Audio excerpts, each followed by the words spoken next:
Salom qiziquvchilar, siz boshqa dunyo kanaldasiz. Odamlar asrlar davomida it va mushuk kabi sodiq va yoqimli uy hayvonlaridan tortib, ekzotik, yovvoyi va nihoyatda xavfli jonzotlargacha boqib kelgan. Ular shu orqali mustahkam aloqa o'rnatishga umid qilishadi.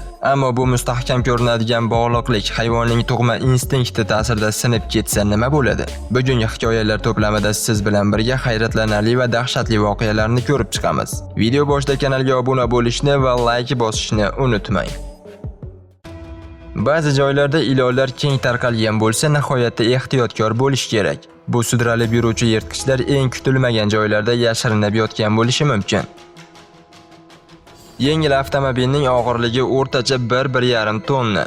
Ammo bu buqa mashinani shunchalik oson ko'tarib yuboryaptiki, go'yo oddiy bu o'yinchoqdek. Nahotki bu hayvonda shunchalik kuch ko'p bo'lsa? 2017-yilda Buyuk Britaniyalik 31 yoshli reptiliya ishqibozi Dan Brandon o'zining sevimli Brandon ismli pitoni tufayli fojiali tarzda hayotdan ko'z yumdi. U yillar davomida bu ilon bilan yashagan va unga juda bog'lanib qolgan edi. Ijtimoiy tarmoqlarda tez-tez suratlarni joylab, ilonni qo'lga olib erkalashni va u bilan qanday do'stona muloqot qilishini ko'rsatardi. Biroq bunday hayvon bilan yaqin munosabat har doim katta xavf tug'diradi. Bu esa Dan uchun oxir-oqibat fojiali yakunlandi. Uni o'z xonasida jonsiz holda topishdi. Yonida esa uning ulkan pitoni bor edi. Tergov natijalari shuni ko'rsatdiki, ilon Denga o'ralib uni bo'g'ib qo'ygan bo'lishi mumkin. Mutaxassislarning ta'kidlashicha, bu hodisa ilonning mehr yoki noto'g'ri munosabat natijasida emas, balki tug'ma instinktlar tufayli yuz bergan. Ushbu fojia yirik bo'g'ma ilonlarni uyda boqish xavfi haqida yana bir bor ogohlantiradi. Ayniqsa agar ularning haqiqiy tabiati yetarlicha tushunilmasa. Kim kimni qo'lga oldi? Juda o'xshashki, kemada haqiqiy hokimiyatni bu ulkan baliq qo'lga kiritdi.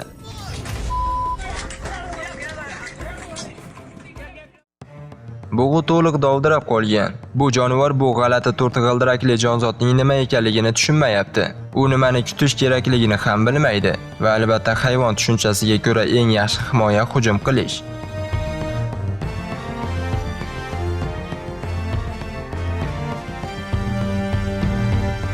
Bu ayiq adashmagan. U mashinalar orasidan eng qimmatini tanlab uni o'rganishga tushdi. Tabiiyki, bu tekshiruv davomida u yo'lida uchragan hamma narsani sindirishdan to'xtamadi.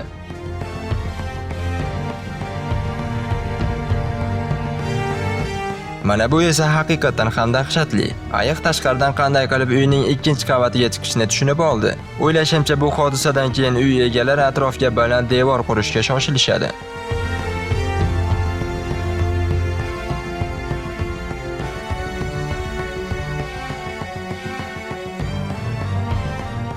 Agar mashina to'satdan ishdan chiqib harakatlanmay qolsa, kapotni ochishga shoshiling. Kim biladi muammo nimada? Balki bunga sabab texnik nosozlik emas, balki ilon bo'lishi ham mumkin.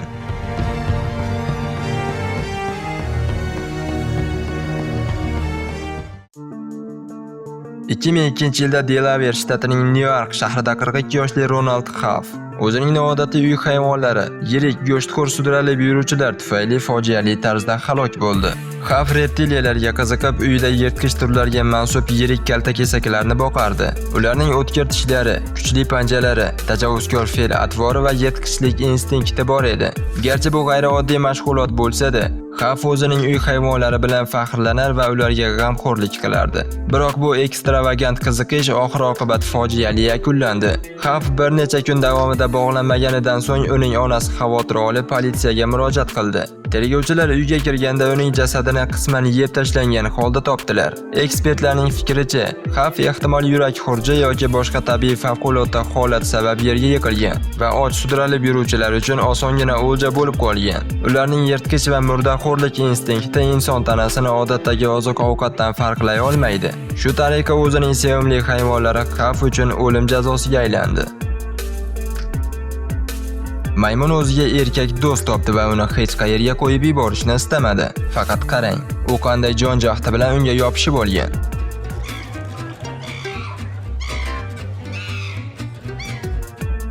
Qushlar albatta yirtqich emas, lekin juda ko'p muammo tug'dirishi mumkin. Ular hatto odamni yaxshigina qo'rqitishi ham hech gap emas.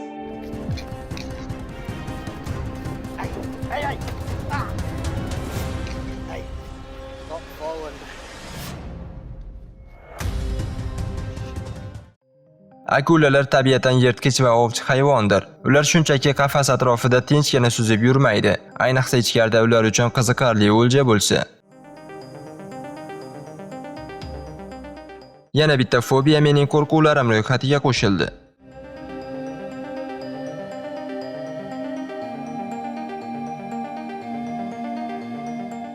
Biz hayrat bilan tomosha qilib turgan paytda kaltakesak esa o'zini haqiqiy yirtqich deb hisoblayapti va hamma undan qo'rqishiga ishonchi komil.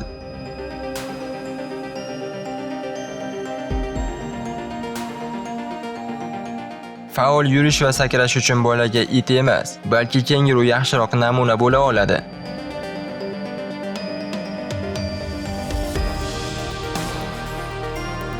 Qo'y burjlari shunchalik qaysar va janjalkash bo'ladiki, ular uchun kim bilan raqobatlashish muhim emas. Asosiy narsa oldida raqib bo'lsa bo'lgani.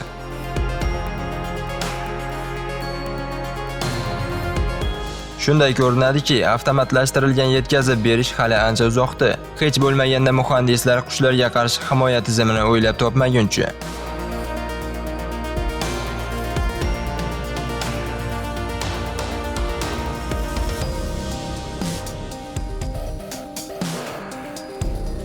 Hayvonlar shunaqada.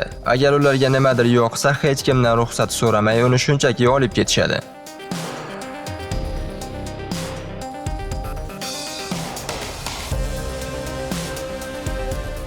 Ko'rinishdan zebra allaqachon bezor bo'lgan. Odamlarning unga doim hayrat bilan qarashidan go'yo u tirik mavjudot emas, balki muzey eksponati. Shu sababli u yonidan o'tayotgan mashinaga baqirib nimadir aytmoqchi bo'ldi. Agar duch kelgan baliq qanday harakat qilishini bilmasangiz, yaxshisi joyingizdan qimirlamang.